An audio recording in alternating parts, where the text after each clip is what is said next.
Great to see everyone here this morning. And it's just a good day to be here. Beautiful day outside. And I want to say a welcome not only to those who are joining us here in this room, and we're glad you're here and hope you feel at home and comfortable, but also to those who are joining us online. We have seen an increase in our online presence, and we're trying to use that just as a way. Sometimes it's a big step to come into a building like this, and so people can join us from the comfort of their own homes, either on YouTube or Facebook. So if you're joining us that way, welcome. We're glad that you're with us in that way as well. And you don't even have to have pants on to do that. So that's maybe an option you'll want to consider. Anyway. Just at home. Yeah. Sorry. Jay, put them back on. Yeah. Sorry, you misheard me. Yeah. We're starting a new series today that I'm excited about, doing something a little different, taking a little bit more of an intellectual look at our faith, an intellectual look at Christianity. I don't know if you have noticed this, but there is sort of a sense out there that there isn't an intellectual side to faith. In our society today, there's a lot of times faith, Christianity especially, is not seen as an intellectually viable worldview. I think sometimes today we assume that the smartest people in our society will be atheists, and that those who do believe in God or who are Christians do so kind of against their better judgment, against the logic and rationality of the other options out there. They just go ahead and take a blind leap of faith. And that's certainly the standpoint of popular atheist authors today, like Richard Dawkins and Christopher Hitchens and many others who write long and intelligent books trying to convince people that there is no God. But for every book written by one of them, you have a book by a Timothy Keller or a C.S. Lewis or many of the great Christian authors who are able to take them on sort of argument for argument. And so never search this stuff up on the internet. You just get an endless array of competing arguments back and forth. Okay, you can search it up, but don't expect to get clear answers.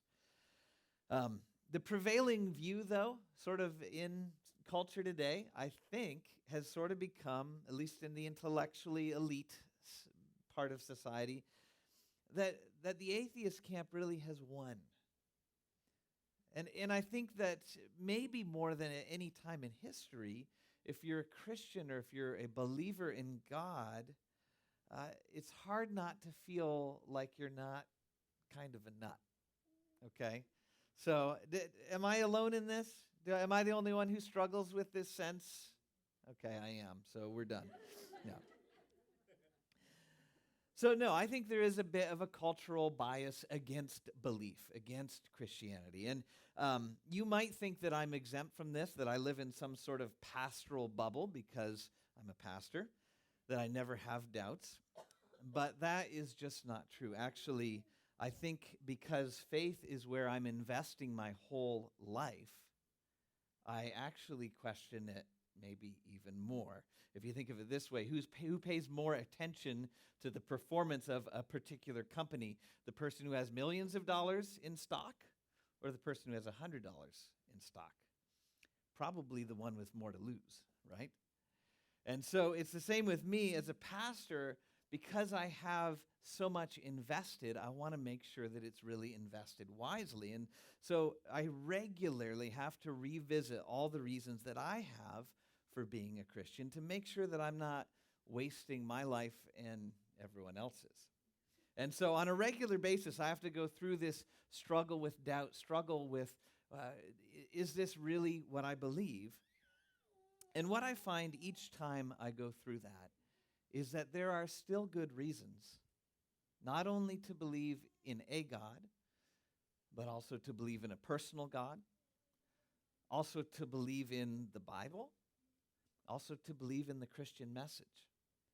No proof, no indisputable evidence, but there are still good reasons. And so my hope for this series is that I can take you on a journey that's kind of the journey that I regularly go on myself, simply to say that Christianity is still reasonable, that faith still makes sense.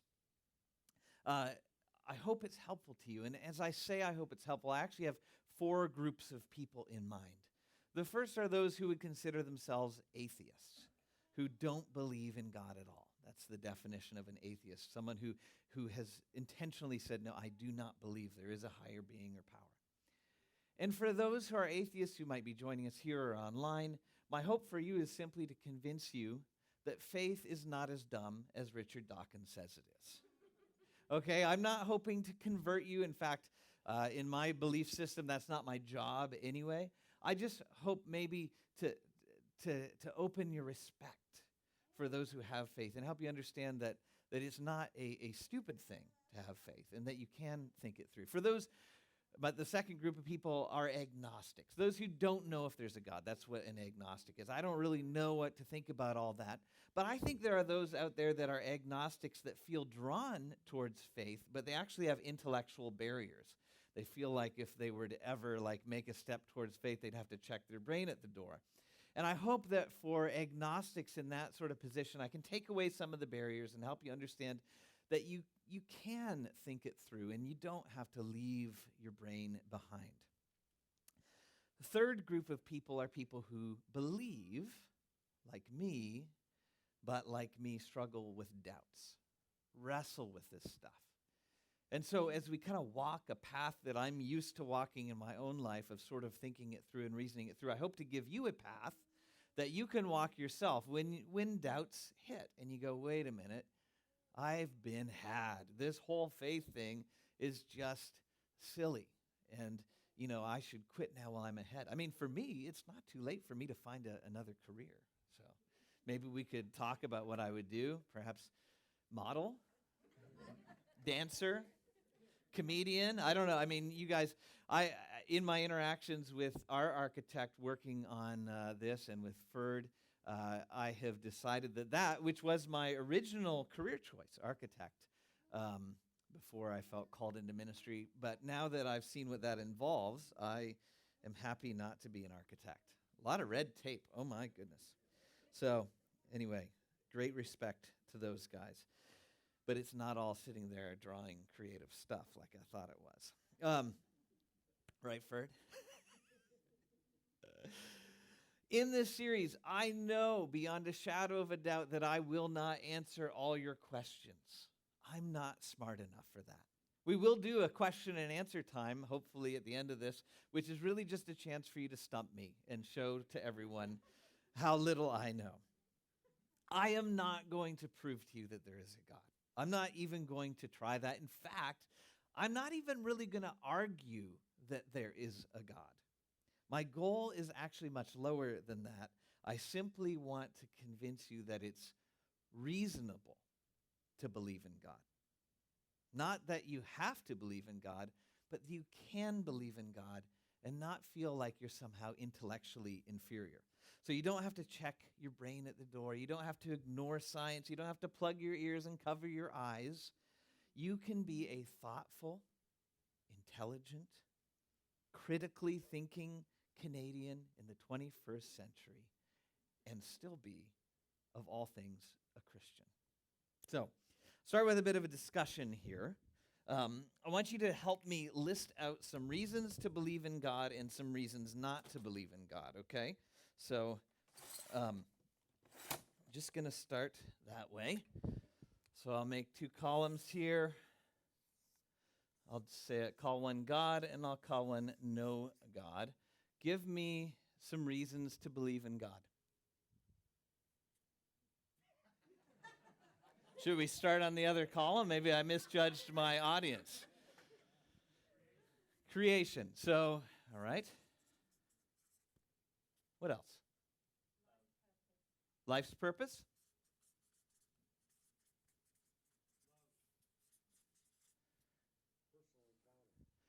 Personal encounter. Love. I'll try to repeat these so you can hear them. What else? Hope. Prayers answered. Need in my soul for something greater. Beauty in nature. The complexity of the universe.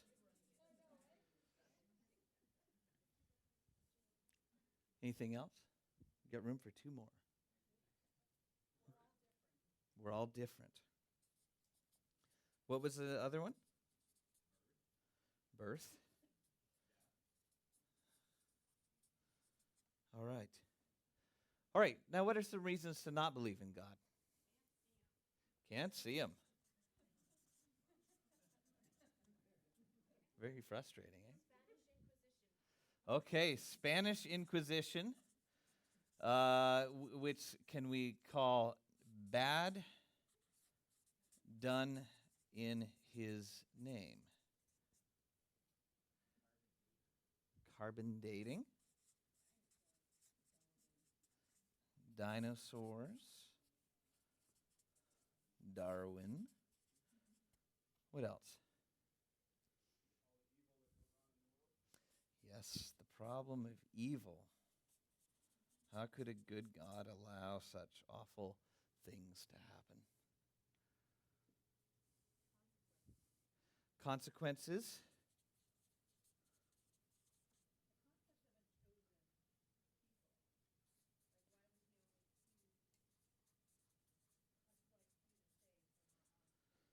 I'll call that unfairness. Unfair. You can read that, right?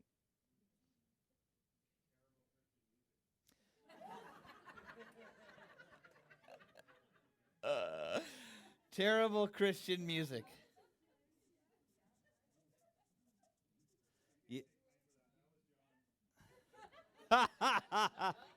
Nice. Good, good. All right.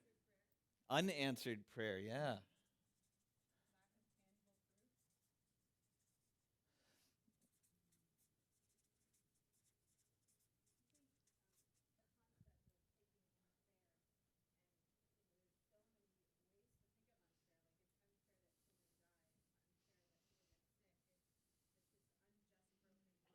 Mm-hmm.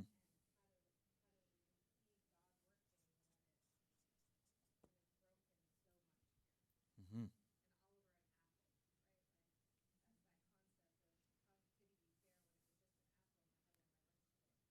Yeah. Yeah.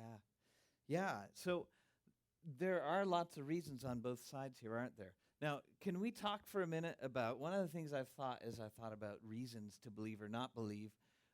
All of our reasons to believe or not believe fall into one of two categories, at least in my mind, subjective or objective. Subjective means something that's rooted in my own personal experience, something that is unique to my perspective, something that has happened to me or a way I've interpreted what's happened to me. Objective means rooted in common experience, something that we can share with other people, maybe rooted in logic, we can explain it well.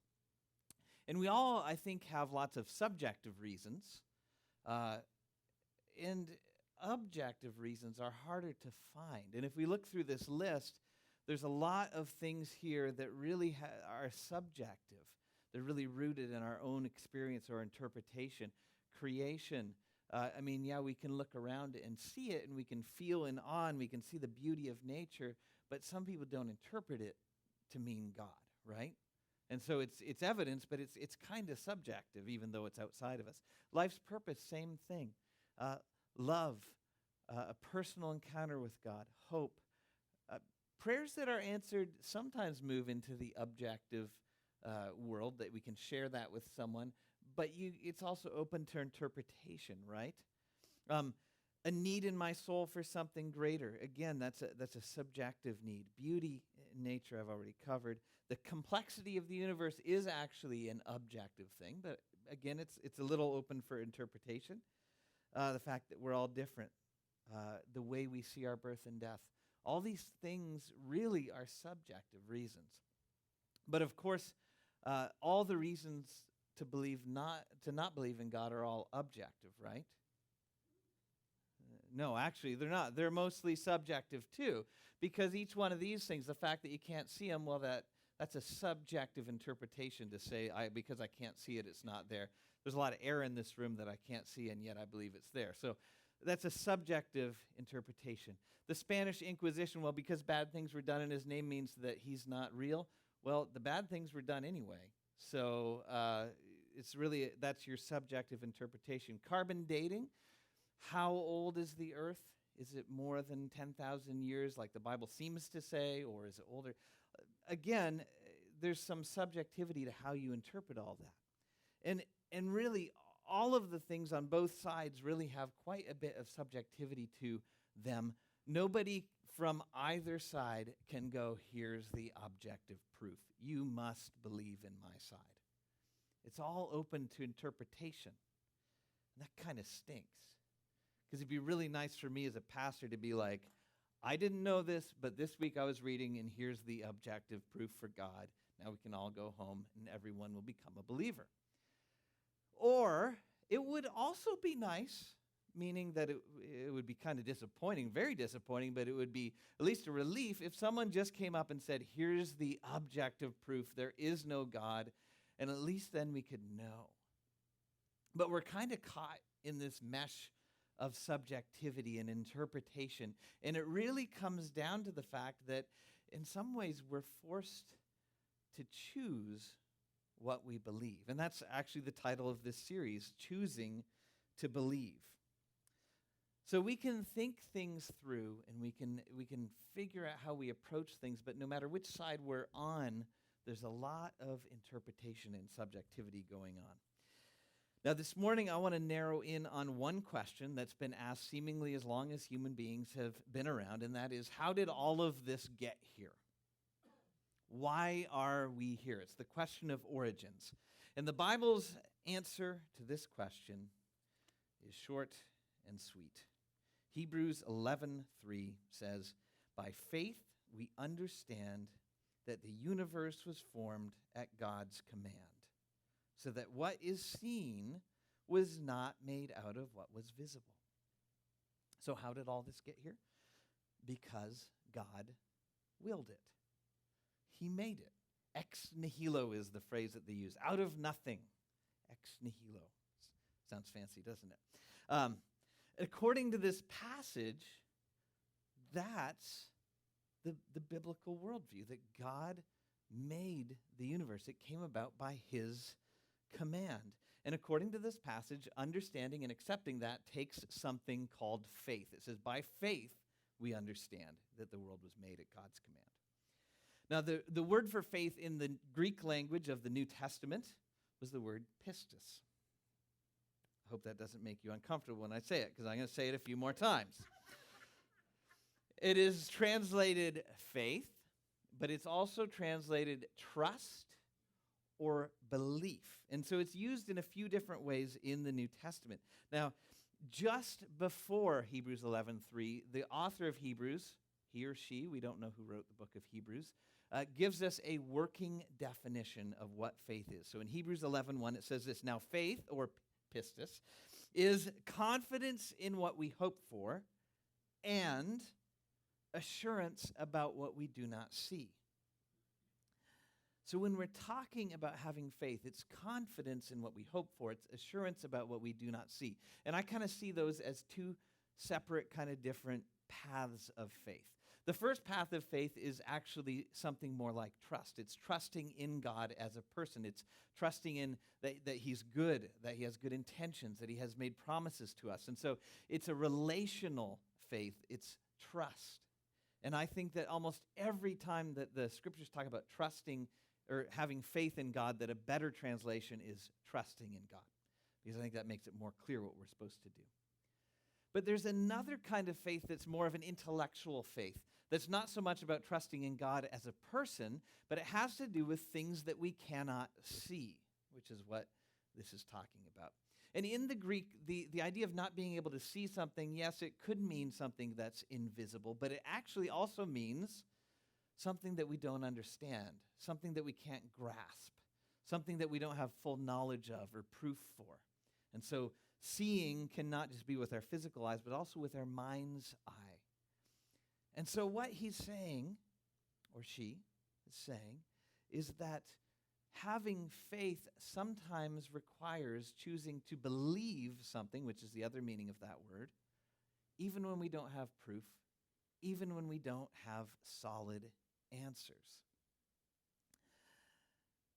Faith is a choice to believe in something when you don't have 100% proof, when you can't see clearly.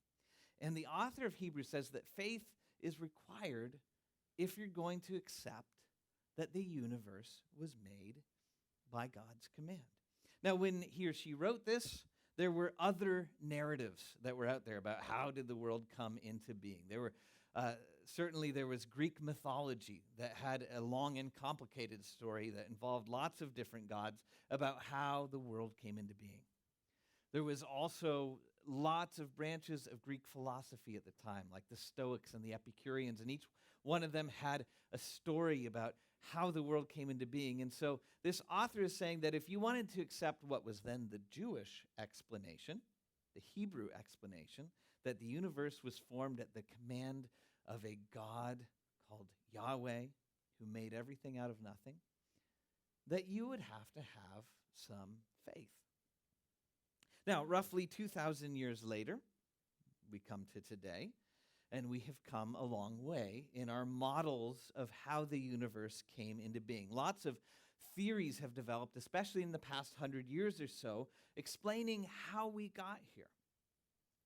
Now, I don't pretend to be a science expert. I don't pretend to be able to give you a full and complete overview on these theories. But I can give you a short overview so that we're all sort of rooted in the same basic concepts. First of all, according to the Big Bang Theory, bazinga is a word. I don't watch the Big Bang Theories, so I don't know. But according to the actual Big Bang Theory, the theory of the world, of the origin of the universe, about 13.8 billion years ago, there was no universe. Or actually, maybe it would be better to say that all the potential for the universe was found in a tiny ball of extremely high temperature and density, about the size of a grapefruit. Everything we know, stars and galaxies, the earth and everything that's in it, and the universe and everything that is in it, in this tiny singularity, which I would imagine even John MacArthur would have a hard time picking up. So that was supposed to be a joke. Right. People were in awe. They were trying to think whether that was true or not. So, and then in a split second, no gravity. Okay. Yes. All right. It was hot though. You'd have to wear oven mitts.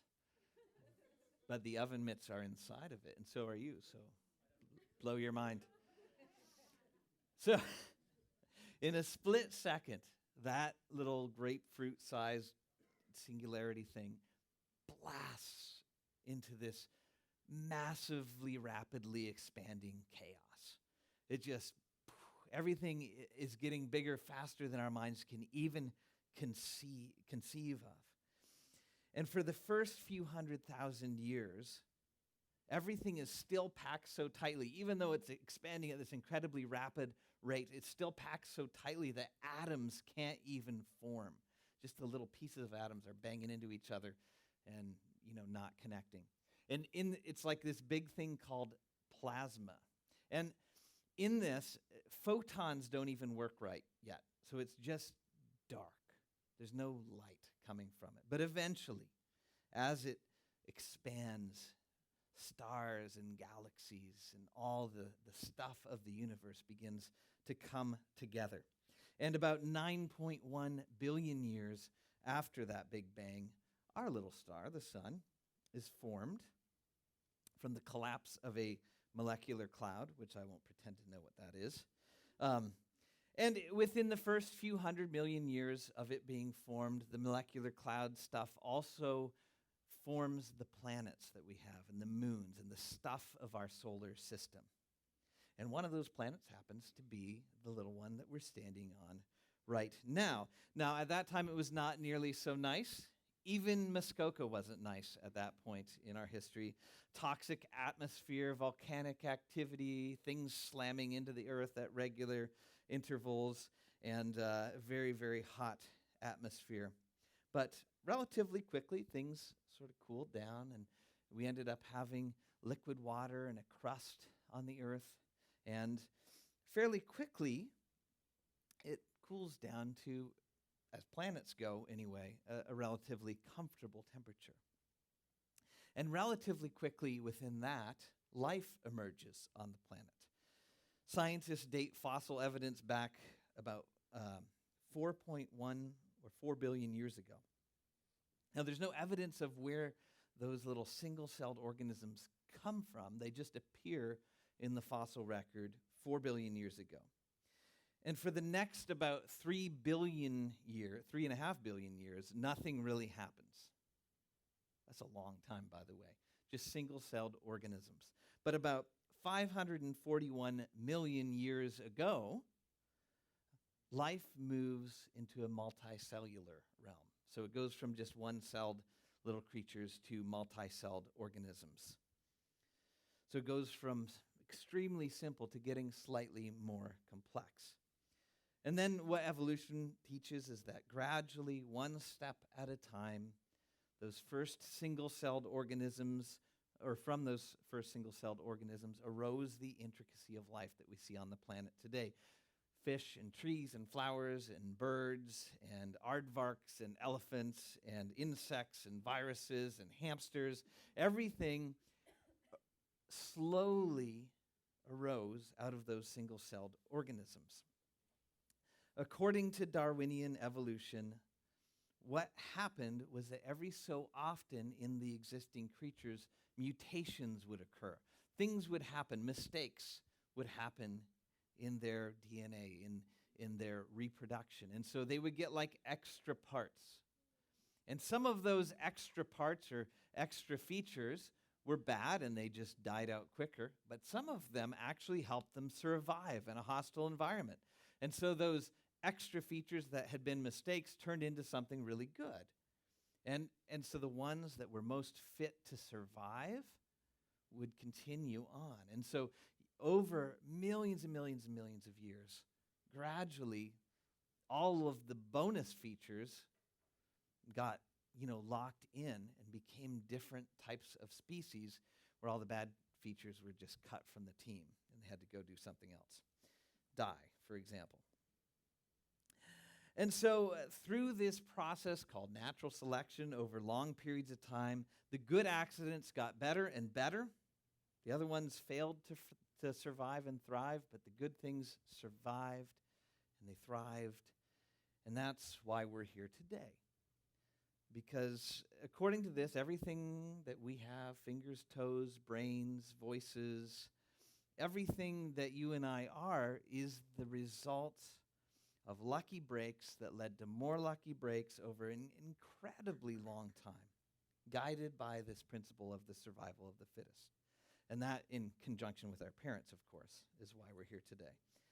According to this view of Darwinian evolution, sort of the widely accepted view in our society today. Now, that is, and I probably didn't do a great job of explaining it, but hopefully give you sort of the overview. That is kind of the secular way of understanding the question of origins, how we got here. And it's science's best explanation. It's still developing, but it explains a lot about the universe, why the universe works the way it does, why biology works the way it does. And it's a good answer. It's held by many people who are way smarter than I am and have deeper understanding of geology and astronomy and of the fossil record and of quantum physics and of science in general.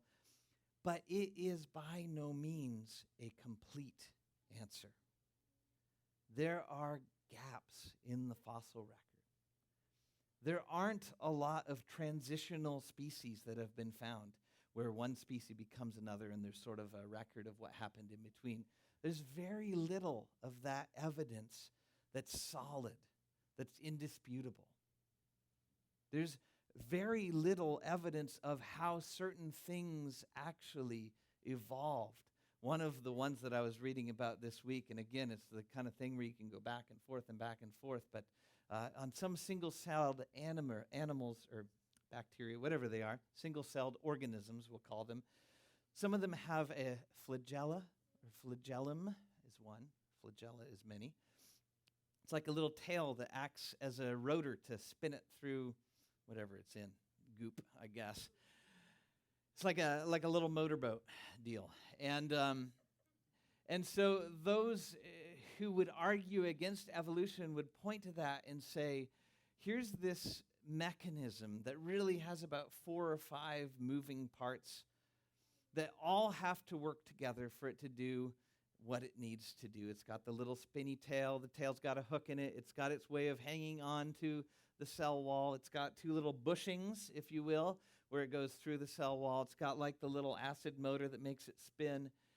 And the idea is, well, how could all of those just have developed at once? And there's no real use for any one of them on its own. And so that's an argument called irreducible complexity, where creationists, smarter than I am, will say, listen, how could this just happen without any sort of guiding hand to make it happen? Because it doesn't make sense within the Darwinian model. Of course, then you'll have Darwinian evolutionists who go, well, no, it could have been this and this and this and this, but you get the sense that they're kind of stretching. And the only point that I'm trying to make here is that when you really look into evolution, there are a lot of gaps. I read one of the articles I read this week on the side of someone arguing for evolution against creation. Basically, he said, well, it was, I think, particularly about this question, well, how can you say that those things couldn't all just appear together? Because our understanding of biology is so small, and we're just in the beginning stages, that you don't know what we'll find out as the years go on. Which was a good point, except that the point is really we don't know very much, so how can you claim that we're wrong yet? So the further you dive into this, the further you realize that the stuff that we're taught in school as being pretty well proven is far from that. There's huge gaps and huge holes. That doesn't mean it doesn't hold together. It doesn't mean that you'd be stupid to believe it, because scientists who are way smarter than I look at it and say, you know what, no, this does make sense. This is our best answer.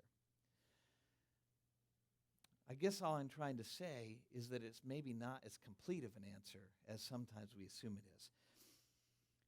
There are actually 2 areas when it comes to this secular understanding of where the universe came from that really there are no good answers. And so I'll just focus on those 2, and I'm not going to dive into the arguments. You can do the research yourself.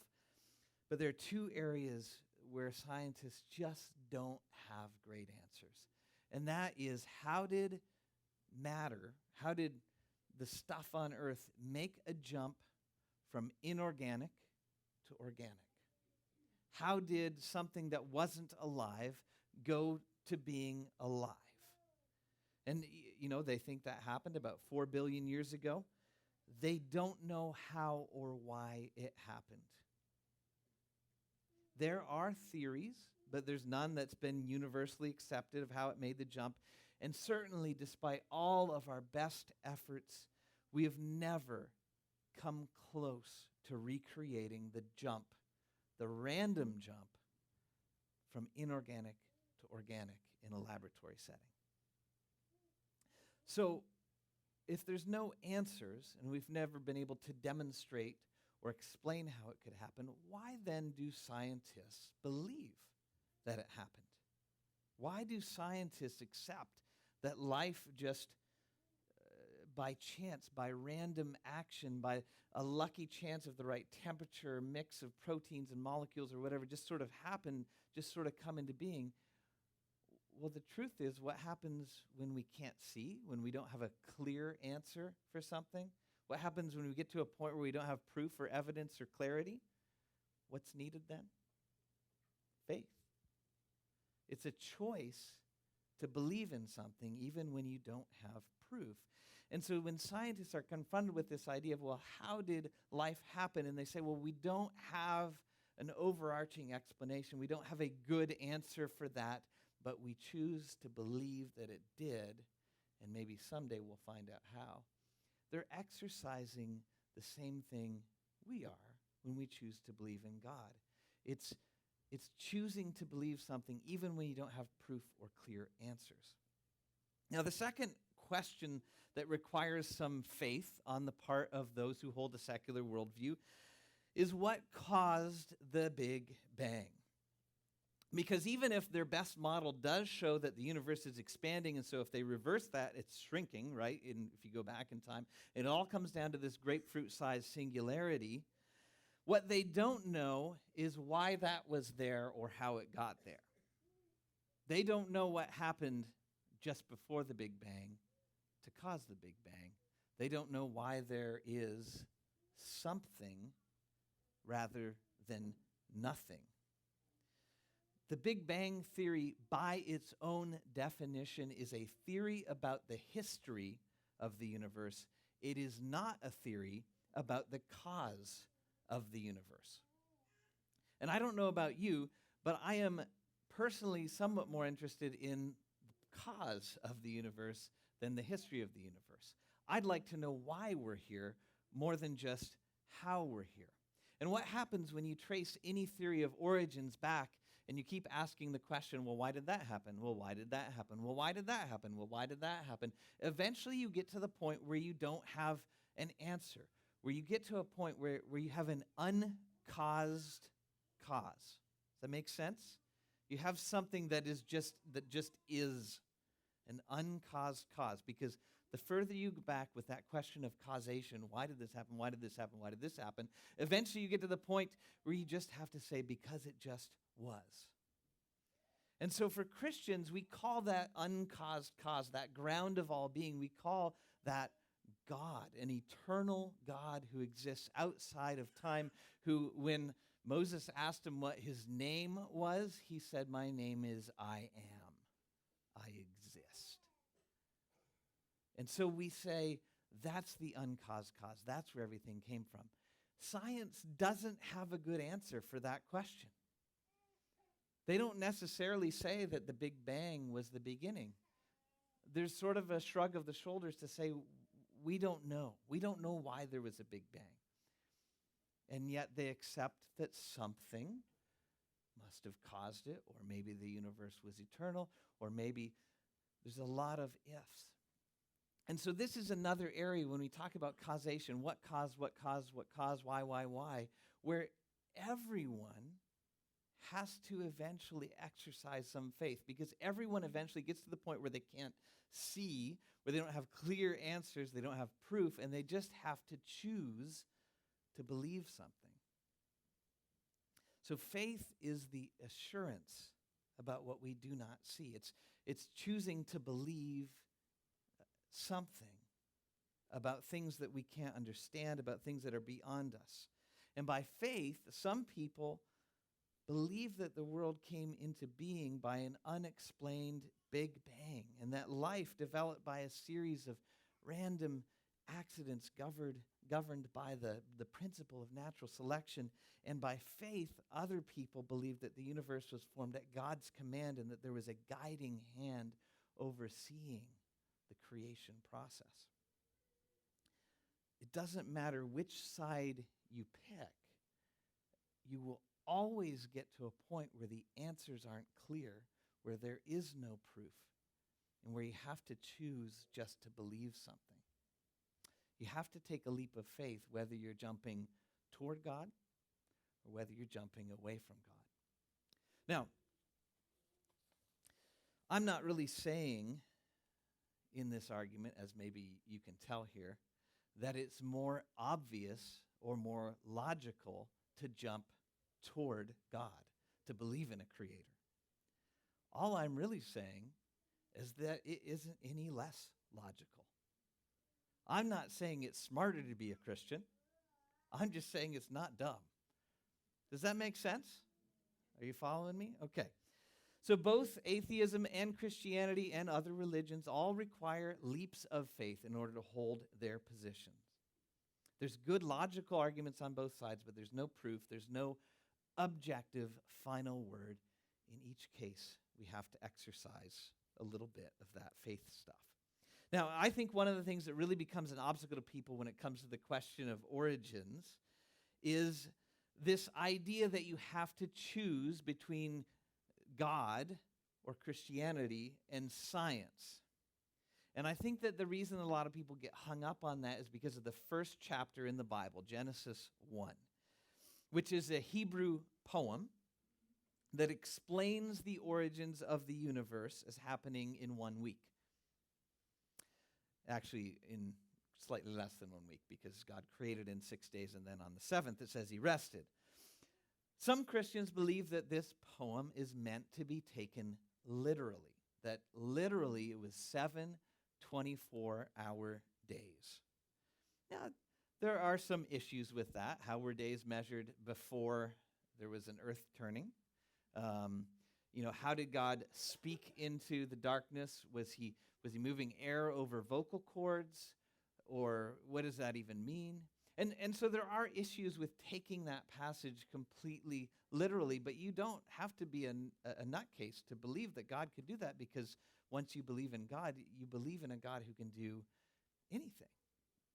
And so those who believe in seven-day creationism, all right. A lot of them have thought that through better than most of us have.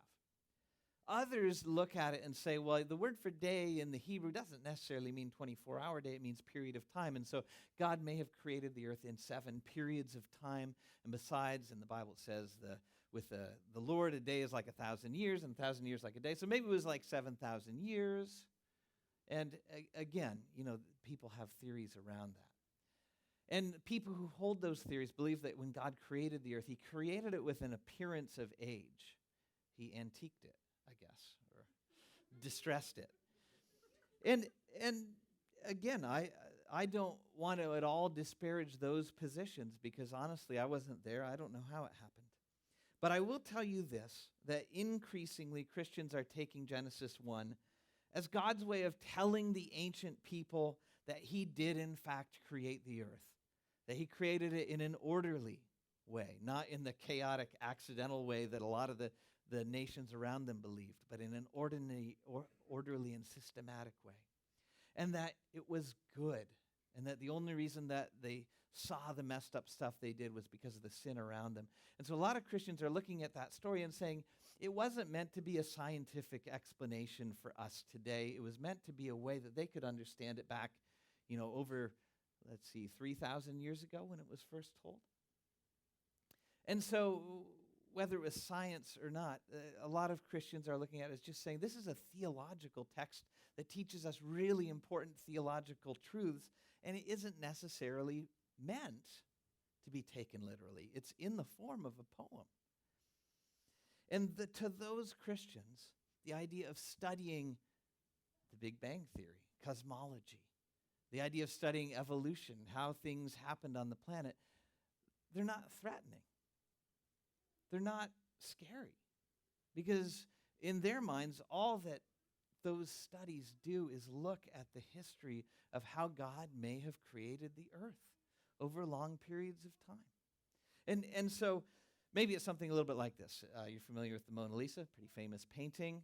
Up until recently, for the last 500 years, people have been admiring its surface, right? Just how it looks. It looks beautiful. Leonardo da Vinci, thumbs up. He did a great job on that one. Recently, special technology has been brought in to scan it with high-powered lights and special scanners that allow us to see the layers of paint underneath and begin to piece together how he painted that incredible masterpiece. Well, a lot of Christians see the study of evolution and the study of the history of the universe to simply be pulling apart this beautiful masterpiece that God's made, brushstroke by brushstroke. Now, other Christians would say that's a betrayal of the Bible, but I personally do not see how it makes much of a difference. In my mind, the important question is not how God created the universe, like we'll ever have a full understanding of that. The important part is that God did, in fact, create the universe, and he did a spectacular job. And I come to these moments where I look around at the creation, and I'm in awe, and I'm in wonder, and it moves me to reach out to something, to someone, to say, thank you. You did a great job. And so the important question really is whether there's someone, whether there's an artist, whether there's someone we can say thank you to, or whether it really actually did just happen by accident, by lucky breaks after lucky breaks after lucky breaks. That's the important question, I think, that we need to wrestle with. Because if we're just here by chance, then we may as well just enjoy ourselves, have fun. Probably should go golfing on a morning like this. Although golfing might make you angry, so maybe not. But if there's no creator, just take what you can out of life because it's short. If there is a creator, it brings up all kinds of questions. It means, first of all, that if the universe is here on purpose because somebody willed it, then that means I'm here on purpose because someone willed it. Which then brings up questions like, how does this creator, he, she, or it, relate to this world? Is it standing at a distance, or is it involved? Is it letting us do our thing, or does it have expectations? Does it have standards? And that's actually what we're going to talk about next week, is once you decide that yes, I think there was some sort of divine hand that was overseeing this creation, and whether it happened in 7 days or whether it happened in billions of years, what really matters is that I think there was an intent, a will guiding it, behind it. Then once you've accepted that, you have to figure out the implications. Is this God impersonal or personal? Is this God involved or not involved? And so we'll talk about that next week.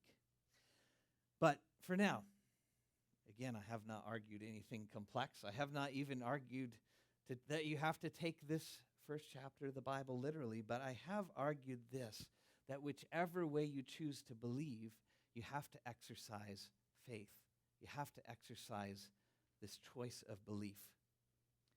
Whether you believe that a divine being created this earth with will and intention, there's an artist, or whether you believe that it was an accident, a chance that led to all this. There's faith that's involved in your journey, in your choice of belief.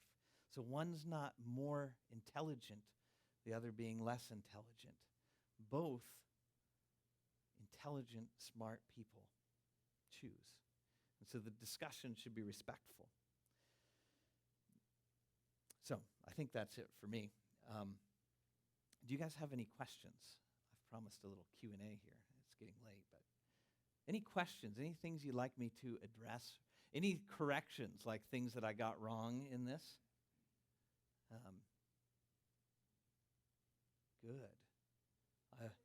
I have broken my first promise, which was not to answer all your questions. John.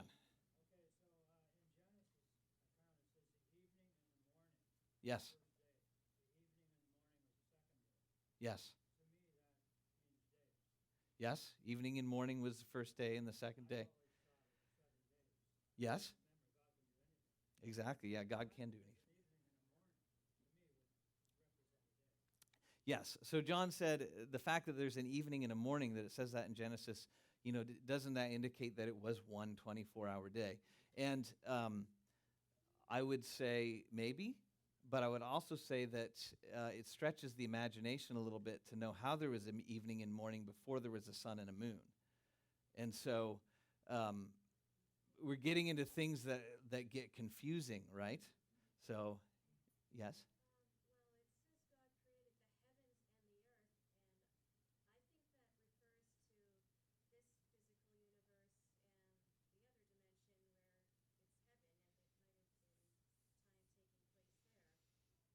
Yeah.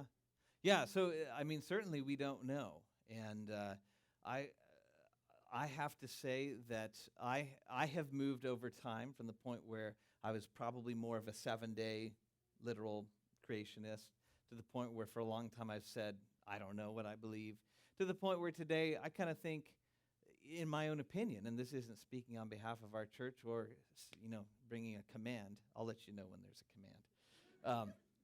But that I tend more towards seeing more of an old earth view.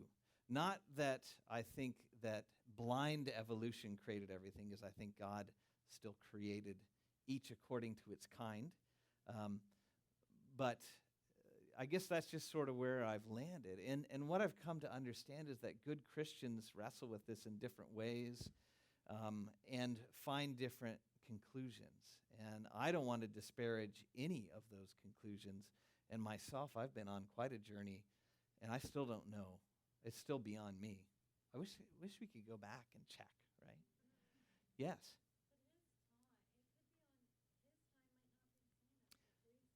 That's right. Yeah, his time is very different than ours. Yeah. Yeah. Yeah, that's right. Yes.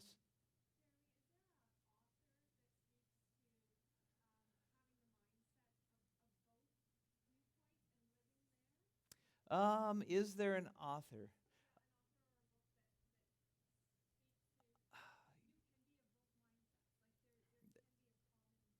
There are a lot of authors that are speaking in that vein lately. And each one of them has their own little take on it. So I was reading like a 900-page book called Christian Apologetics by a guy named Wayne Gruthius, and I really enjoyed his way of talking about it.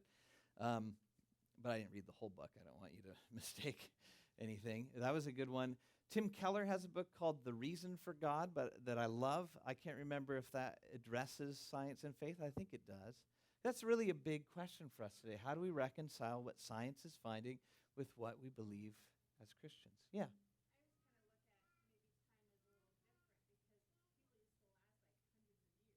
Right, yeah.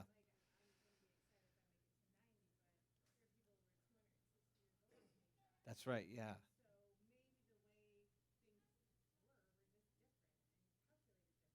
That's right. Yeah, there may, there's certainly a lot of theories about that because there were people in the Bible who lived really, really long ages, longer than we can now, and it leaves you sort of scratching your head going, well, what was different? Probably no GMO stuff.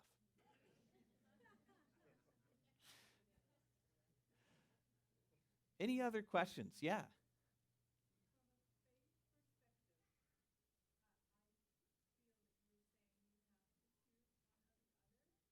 Okay.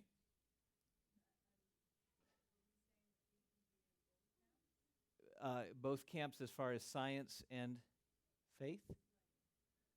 Yes, I think we can. I think that you can look at science as the study of the earth and universe that God created, and you don't have to be afraid of it. You don't have to be afraid of any finding in science because nothing has come close to proving that there is no God. Science is trying to come up with a picture that can reasonably explain the existence of a universe without a God, but it's by far not complete. And so to accept what science says, I think there's definitely a way to combine that with your faith. All I'm saying is that whether you choose to be an atheist, not believe in God, or whether you choose to be a theist and believe in God, either way, there are places where you have to take kind of a leap of faith. And I do think it's hard to be both an atheist and a Christian at the same time. So, yes.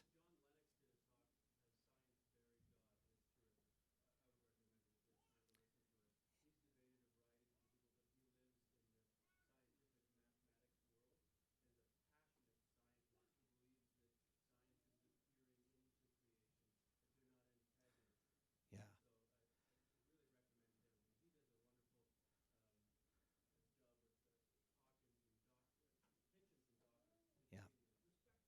Yeah. Yeah. John Lennox, not Lennon. One different letter. So we'll post some of that stuff to the website. I'm going to dismiss you at this time with a prayer. We'll throw some of that stuff up on the Facebook page, not the website. But let's pray together as we get ready to leave. And God, I certainly have dealt with stuff today that's beyond me, and I hope that it hasn't left anyone overly muddled and confused. And yet, I know that sometimes in our confusion, that's when we reach out for you and we look to find answers. And so I pray that you would bring clarity, that you bring peace. If this has disturbed some of us, God, would you bring just a sense of confidence in who you are, that relational faith, the trust that's so foundational. And God, help us to come to a clearer intellectual understanding of whether it's smart, intelligent, whether it's intellectually permissible to believe in a God, or whether we have to just check our brains at the door and take a blind leap. God, help us see some reasons. Help us understand.